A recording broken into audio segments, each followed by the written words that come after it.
Streaming now, this is the Wood TV Live Desk. And good morning, everyone. Phil Penarski here with the Wood TV Live Desk. Hope you're having a great start to your Thursday. The city of Grand Haven is set for the return of the third annual Jeep Fest this weekend. And Jason Rogers, the founder of the event, is joining us today on the Live Desk to talk all about it. Jason, good morning. Thank you so much for being here today. Thank you for having me. Of course, first things first, we got to ask for people that maybe this is the first time they're hearing about Jeep Fest. Maybe they're new to the area, haven't really gotten the chance to experience one yet. What is Jeep Fest for everybody who's wondering? So it's just basically a gathering of people who love Jeeps. You don't even have to have one, but maybe you love one and you love to check all the different ones out. And it's a huge event downtown Grand Haven, and there'll be hundreds and hundreds of Jeeps down Washington Street, but hundreds more in the surrounding areas. We get together, we give away prizes, we have tons of vendors that sell Jeep related merchandise, everything from t-shirts to tires to suspensions. We have live music down there, we have food trucks. It's just a really good time, family friendly event, but focused on everything Jeep. Yeah, no, and I got to ask Jason, because you hear Jeeps and you see Jeeps everywhere, and there seems to be sort of a big following surrounding the Jeep brand. Everybody that's got a Jeep, they kind of have their own personalities. They all kind of connect and are able to be with each other who also have Jeeps. So I guess I got to ask, what is it about Jeeps that allow you to kind of be able to throw an event like this where there's going to be a lot of people interested in them and also a lot of people showing up?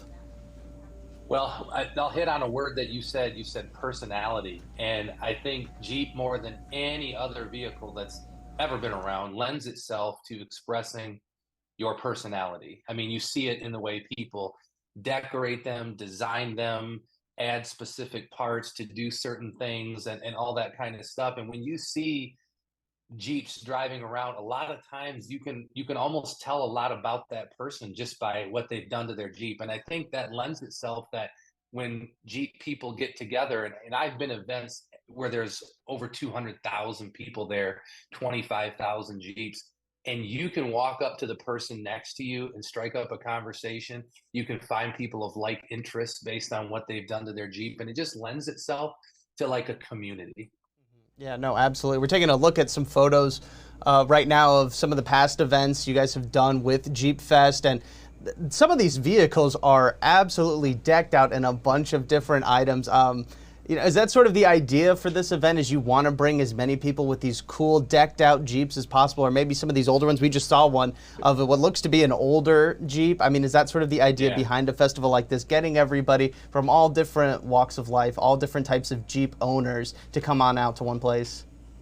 Yeah, 100%. I mean, we've had Jeeps from the early 40s that survived World War II that have been to Jeep Fest, and then we have people that literally bought one a week ago and haven't done anything to it yet, and they want to get ideas and they want to see what other people have done. And so again, it's one of those things where you can, I mean, I started out with a Jeep that was $1,200 that I bought at a junkyard years and years and years ago, and I've had 14 of them since then. And it's the ideas are limitless, and the opportunities for people to be involved, it's not like maybe a Mercedes-Benz convention where, you got to be of a certain, echelon to be able to even, afford that. But like I said, we have people with, teenagers that bought their first one, this past summer, and they're tapping in with this older generation of people that have been working on them for 50 years. And it just is a melting pot of all of that knowledge and information, and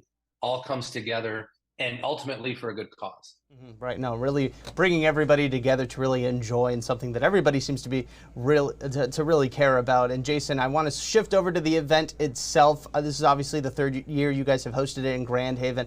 Is there anything new in particular this time around, or anything maybe you guys are bringing back this year that you're really excited about for people to enjoy, whether it's something that or maybe for people in particular who haven't been out to a Jeep Fest yet and this is their first time?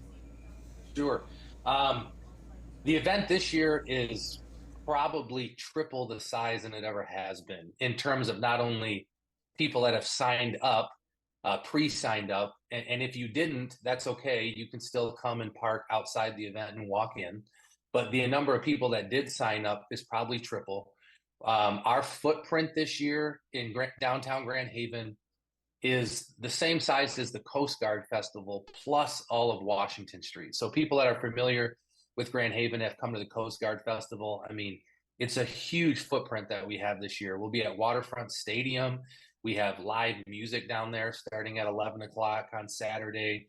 And probably the biggest and craziest thing that we've added this year is an obstacle course in downtown Grand Haven. It's not out in the woods. It's not at an off-road park. It's in downtown Grand Haven. And we've been watching them start building it yesterday and today and tomorrow. And anybody that, we had people originally say, like, if you do that, all it's going to be is a pile of dirt, and it's not going to, it's pretty extreme. We've seen some really cool stuff they're doing already. And so the idea of being in this, like, commercial setting where you're getting an ice cream cone across the street, you're going shopping for clothing, and then half a block away, you are watching, to what little kids say are monster trucks crawling over massive boulders and concrete barriers and piles of dirt and down trees. And it's going to be really crazy. So if you've been the first couple of years, it's going to blow your mind what's happening this year. And if you've never been, man, this is a good time for it to be your first time, because it's going to be exciting. Right. Well, you might have just answered my final question for you, Jason, and that really is, why is this the place to be this weekend? I'm going to ask you it anyways, because maybe there's something else you want to mention, but, for people that are maybe on the fence about showing up this weekend, maybe they have a Jeep, maybe they don't want to bring it out, maybe they're a little nervous, maybe they don't know really what this whole event is about, and, are kind of on edge and on the fence about it. I mean, what would you say to them to really make sure that they are there in Grand Haven this weekend and participating in the event? Well, for one thing, it's going to be a beautiful weekend, just period. The weather looks amazing. And so being downtown Grand Haven when the weather's nice is great in and of itself. And if you're on the fence about coming, then, like I said, there's no strings attached. You don't have to buy a ticket to this. You can come down, find a parking spot, and just check it out. I mean, enjoy the music. There's going to be tons of different variety of food trucks. I mean, to try different things out. If you have kids, we have a kids area down at Waterfront Stadium that will have little tiny Jeeps that the kids can drive through their miniature obstacle course down there. And it's also Kite Festival in Grand Haven this weekend too, just down the road at the state park. So, it's both, all those things are family friendly.